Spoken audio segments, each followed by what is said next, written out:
Udah datang kopi saya. Kita lanjut ngopi, ngobrol perihal iman. Pak Ustadz, lanjut lagi boleh ya? Masih tentang gosip, gibah, fitnah, dan lain-lain. Gimana kalau yang kita bicarakan gosip tentang pejabat?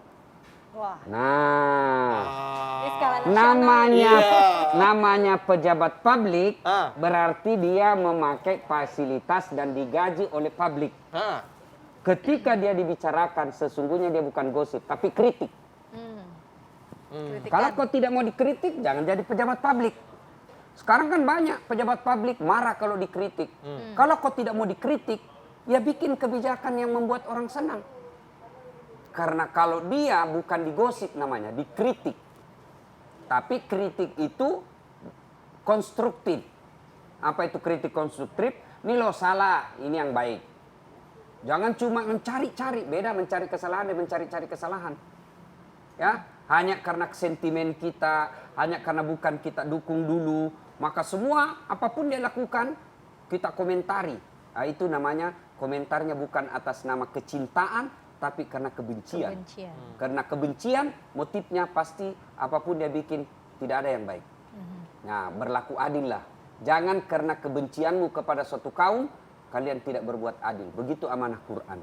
Nah, pada prinsipnya, pejabat publik bukanlah dia digosip, tapi dia dikritik. Kenapa dia dikritik? Karena dia menyangkut hajat hidup orang banyak. Maka keliru kalau seorang pejabat publik tidak mau dikritik. Tersinggung kalau dikritik. Pencemaran nama baik, ini apa? Sudah, kalau kau merasa, apa betul namamu baik? Pencemaran nama baik, apa betul namamu baik? Barangkali memang masyarakat umum merasa tidak baik. Maka konsekuensi daripada pejabat publik siap dikritik. Kenapa dikritik? Karena kau mau menyangkut hajat hidup orang banyak. Seorang bupati, kalau dikritik ya wajar lah. Karena kamu digaji oleh negara. Dan banyak kadangkala pejabat tidak punya kepekaan sosial. Ini baru-baru saya baca, pejabat, bupati beli mobil harga 3 miliar, sementara pegawai honornya, pegawai honor kesehatan digaji 400.000 per bulan. Itu kan tidak punya semangat kemanusiaan namanya itu. Nah, kalau kita kritik seperti ini bukan gosip, tapi kita konstruktif, meluruskan agar dia tidak keliru. Nah, kritik ingat, membangun ya Pak Ustadz ya. Ada satu profesi yang dibolehkan mencari kejelekan orang. Apa itu Pak? Mencari kejelekan orang. Apa? Orang yang bekerjanya di bidang hukum, pengadilan, jaksa, hakim, polisi. Mencari celah cari, ya. dia cari. Mencari kesalahan itu bukan mempermalukan tersangka, tetapi agar terbukti bahwa dia betul bersalah. Kemudian yang kedua tujuannya agar kesalahan yang dilakukan tepat hukumannya. Dan yang ketiga agar kesalahan yang dilakukan tidak terulang oleh orang lain. Jadi kalau jaksa, hakim, polisi mencari kesalahan ini tujuannya bukan mempermalukan manusia, tersangkanya, tapi satu, apa membuktikan apa betul atau tidak. Kalau tidak, bebaskan dari sangkaan. Yang kedua, agar kesalahan yang dilakukan hukumannya seimbang.